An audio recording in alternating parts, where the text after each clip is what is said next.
আসসালামু আলাইকুম। আপনাদেরকে স্বাগত জানাচ্ছি দৈনিক সোজা সাপটার লিড নিউজে। আপনাদের সাথে আছি আমি ফারজানা ইয়াসমিন শিখা। আমাদের আজকের লিড নিউজের শিরোনামটি হচ্ছে নারায়ণগঞ্জে পিআর নিয়ে কৌশলী অবস্থান।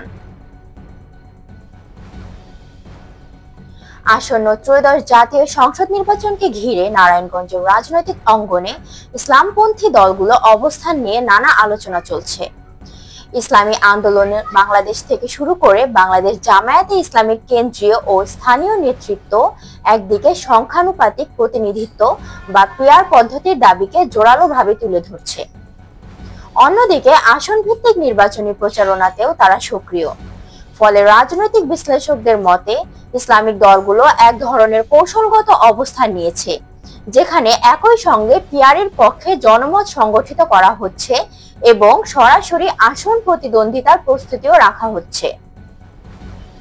গত বৃহস্পতিবার 28 আগস্ট সিদ্ধিরগঞ্জের গ্রিন গার্ডেনে আয়োজিত এক রাজনৈতিক আলোচনা সভায় ইসলামী আন্দোলন বাংলাদেশের আমির ও চরমোনাই পীর মুফতি সৈয়দ মোহাম্মদ রেজাউল করিম নারায়ণগঞ্জের দুটি আসনে প্রার্থী ঘোষণা করেন।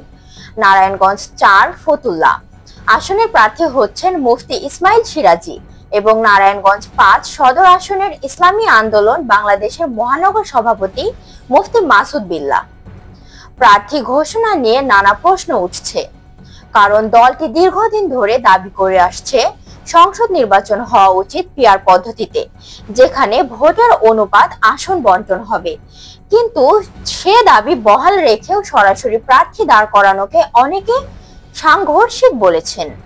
এই বিষয়ে জানতে চাইলে মুফতি মাসুদ বিল্লাহ বলেন, পিআর পদ্ধতি আমাদের প্রধান দাবির জায়গায় আছে এবং থাকবে, তবে বাস্তবতা বিবেচনায় প্রস্তুতির জন্য প্রার্থী ঘোষণা করা হয়েছে।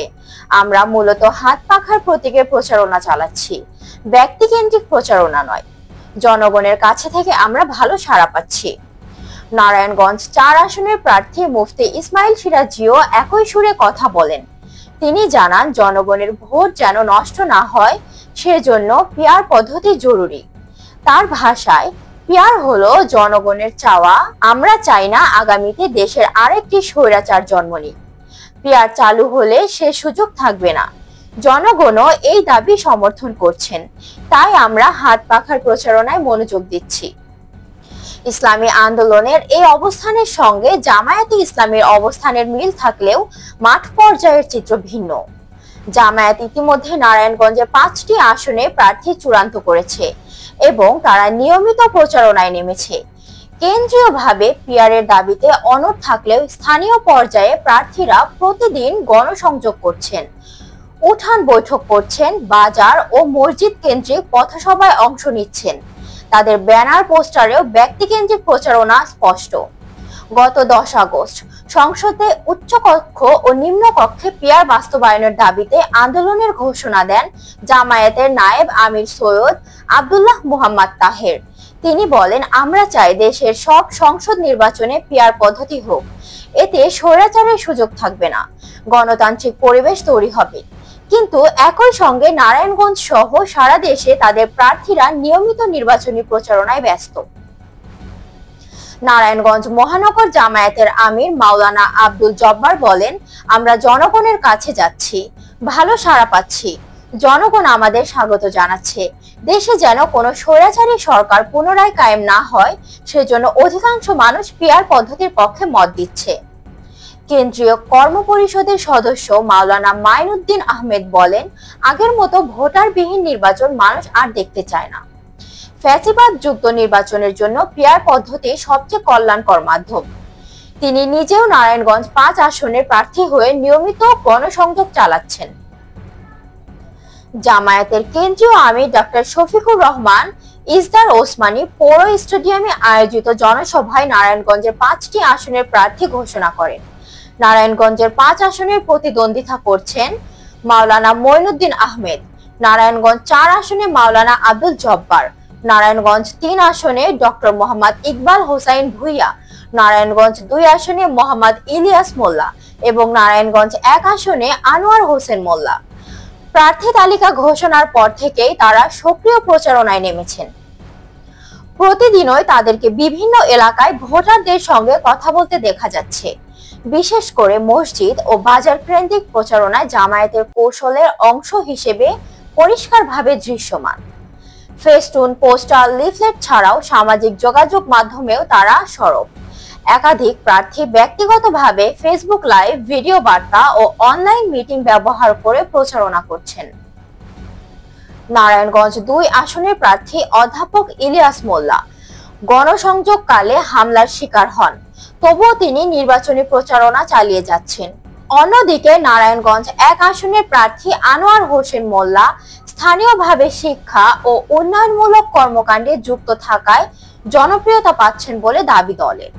রাজনৈতিক বিশ্লেষকরা মনে করেন, ইসলামিক দলগুলো একই সঙ্গে দুই পথে এগোচ্ছে। একদিকে তারা পিয়ার পদ্ধতিতে দাবিকে শক্তিশালী মনে করছেন, যাতে আগামীতে কেন্দ্রীয়ভাবে আন্দোলন চালানো যায়।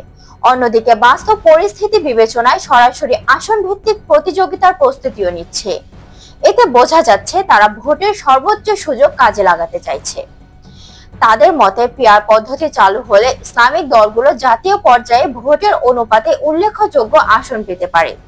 কিন্তু যদি প্রচলিত পদ্ধতিতে নির্বাচন হয়, তবে অন্তত আসন ভিত্তিক প্রতিদ্বন্দ্বিতায় টিকে থাকার জন্য প্রার্থীদের মাঠে সক্রিয় থাকতে হবে। তাই দুই দিকের প্রস্তুতি সমান গুরুত্ব পাচ্ছেন। নারায়ণগঞ্জের রাজনীতিতে ইসলামী আন্দোলন বাংলাদেশ ও জামায়াতের এই সক্রিয়তা স্থানীয় ভোটারদের মধ্যেও আলোচনার জন্ম দিয়েছে।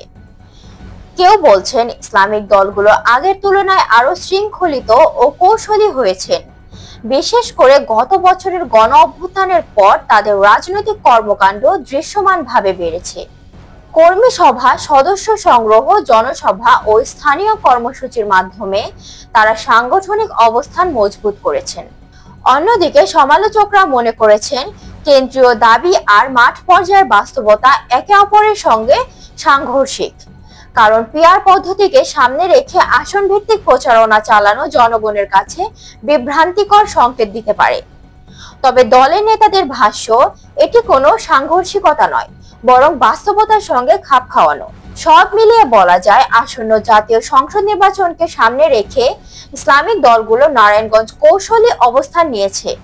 চরমোনায় পীর ঘোষিত হাত পাখার প্রচারণা থেকে শুরু করে জামায়াতের ৫ প্রার্থীর সরব জনসংযোগ সবকিছু ইঙ্গিত করছে ইসলামিক দলগুলো একদিকে পিয়ারের দাবিতে আন্দোলনের জারি রাখছেন, অন্যদিকে আসন ভিত্তিক লড়াইয়ের জন্য পূর্ণ প্রস্তুতি নিচ্ছে। তাদের এই দ্বিমুখী কৌশল আগামী নির্বাচনের ফলাফলের অন্যতম নির্ধারক হয়ে উঠতে পারে বলে ধারণা করা হচ্ছে। আপনি কি দেশের সর্বশেষ সংবাদ শিরোনাম, প্রতিবেদন, বিশ্লেষণ, খেলা, বিনোদন অথবা চাকুরির খবর একত্রে একসাথে পেতে চাচ্ছেন? সাহস, সত্য এবং মানুষের অধিকার রক্ষার অঙ্গীকার নিয়ে দৈনিক সোজা সাপটা পত্রিকা ও ইউটিউব চ্যানেলে প্রকাশিত হচ্ছে দৈনন্দিন সকল নিউজ। প্রতি মুহূর্তের জাতীয়, আন্তর্জাতিক রাজনীতি, খেলাধুলা, বিনোদন সহ সব ধরনের নির্ভরযোগ্য বাংলা সংবাদ পেতে দৈনিক সোজা সাপটা পড়ুন ও ভিজিট করুন আপনার প্রিয় নিউজ সোজা সাপটা ডিজিটালের ইউটিউব চ্যানেলে।